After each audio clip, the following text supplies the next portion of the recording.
Yours is the story of a flower, pushing its way gradually upward, through the snows of materialism, until finally, it breaks through the surface crust of rigid tradition, and emerges into the light of a new season.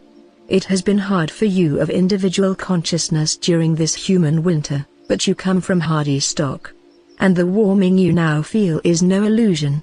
You see the sun arch higher in the heavens, higher than it has ever been before. You sense the changes in the air, and know an age is turning. The snows of history's many perceptual crystallizations have all but melted away, while beneath them, you have been moving ever closer to the light of this new day. What is this tradition of bending low? The snows are neither so heavy, nor as lasting, as when these cultural habits were fashioned. The age of ice is swiftly passing. You need not live as if you still carried the weight of history, so grave, so serious. Come. Entertain the consciousness of the stars. Relax your heavy conceptions, the blocks and bricks that form history's icy walls. There are lands outside these walls, beyond these cultural corridors, that narrow your awareness of self and world. You see more clearly now, than those who formed these solemn views in the coldest hours of the night. The world has been thawing for some time. A new awareness crackles behind the eyes of children in Beijing and Adelaide, in Kiev, and Tokyo, in Chicago, Sao Paulo, and Cape Town. A new generation of little flowers rises through the melting snows of former centuries. They lift their heads now, like crocuses, tulips, daffodils, blooming, to speak to their elders of a better way. You who are the parents of this new generation, listen to what this season's children have to say. They do not reject you, or the principles that have guided your lives. But they know they must do what you have not yet done. Their destiny is to complete the achievement begun. Be gentle with them, these literal flowers of your love. Do not crush them beneath the ceilings of windowless schools that bury them in facts they cannot understand without the natural light of spirit. Let them move beyond the established corridors of historical ways, into the sunlight and open air of new meaning and new experience. Use your centers of learning, your school systems, to assist them in doing what no human generation has ever before done. Help them to blossom into all they can be, sure of themselves, confident in the wisdom, the life that lives within them. Give your children the tools of your culture, as you would give paint and canvas to an artist. But do not tell them what to draw. Help them learn to express themselves in terms meaningful to them, and to those in the world around them. Offer them skills to help express themselves more fully. The self this generation expresses in uninhibited creativity, is the great self, which seeks birth into your world. As you help your children to better express themselves, do not make them feel that they are incomplete without your training, that they are partial beings in need of years of academic processing, to be whole, or satisfied with themselves. If you give them this impression, you make them cripples, with a vested interest in those very illusory self-images that are even now melting in the warmer winds of love's approaching season. Help your children, do not handicap them, and make it more difficult for them to adapt to these times of accelerating change. These next 2 decades will see the most rapid period of change any human civilization has ever known. To ride the currents of that great change, young and old alike will require all their native wit and sensibilities. If you care about the young people who will reach adulthood in the 1990s, and in the first decade of the 21st century, the children who are in your schools today, share with them all the knowledge you will, but preserve their inherent confidence in themselves, for this is how they show their confidence in God. A child's level of confidence is a major factor in determining his or her future success. The preservation of a child's native esteem is far more important than the acquisition of technical skills. Many of these little ones have not forgotten the great being who shines through the filter of their individuality. Your role is to help them grow in such a way that they do not forget. Assist the incarnation of the eternal spirits who dance above their lives. When you see first their beauty and perfection, when you affirm their eternal reality of being, when you see it in their eyes, you cannot help but draw it forth. Bring out the best in them, and in all whom you encounter. Give no energy to the fictions of those who do not know their immortality, but see instead the spirit who seeks to incarnate there, within that individuality. Acknowledge that being.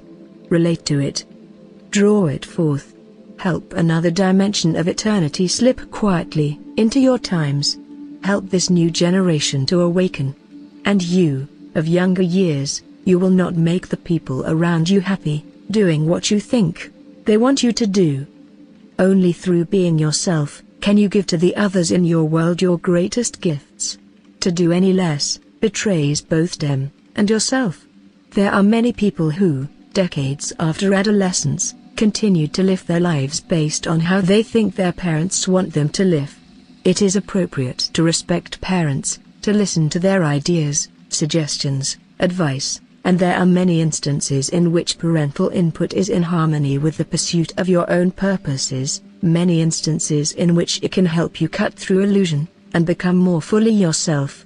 But it is you who must evaluate this input. You alone must decide the direction your life is to take.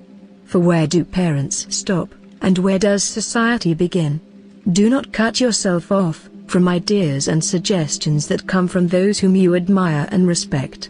Listen to others with all your senses, intuiting between their words, feeling the essence of spirit behind what they are expressing, considering their input. But ultimately, you must decide in your own heart, and there alone. Base your decisions on your perception. To inhabit the new awareness, you are required to be yourself, for when you are a beautiful being, in touch with your eternal dimension, conscious of the generations that will follow you, conscious of generations that came before, immersed in the love that lights and unites the leaves of all generations, upon life's singular tree. In the fields of thought that surround this planetary sphere, for those with ears to hear, radiates the essential wisdom of the wisest of those who have gone before. In these fields there is a message circulating from the elders of your species tree, a message intended for your global village of today. If it could be clothed in words, what the grandparents, the ancestors say, it would be something like this. Do what we have always dreamed of doing but did not quite achieve. You do not know, young ones, what we had to work against and how much easier we have made it for you. We feel as though we have almost done it. Go one step beyond. Do what we have almost done. Create a world where our descendants will not have to struggle and fight as we have struggled, as we have fought, a cooperative world, a peace-filled world. Create it first in your hearts and homes. In our time this was our challenge. In your time it is yours. You see how well we met this task, this challenge. We have done better than some, perhaps, and not as well as others, but it is no matter now. You are this season's people. We speak to you, children of the 20th century, do not throw away your caution. Do not open yourselves to those who would exploit you or deprive you of your rights. But please, live with less fear than we did. The rights you enjoy today are here to stay. Armed struggle is not essential to the procurement of your daily bread. This much we have given you.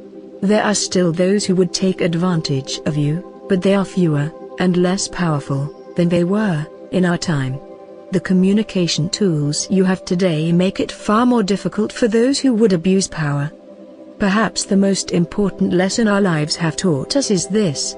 You are always better off communicating with friends, with enemies. It makes no difference. Be open, honest. State your views as clearly as possible.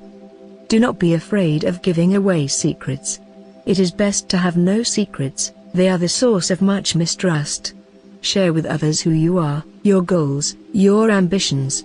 We have found that on those occasions when we have communicated with our adversaries, miracles have occurred.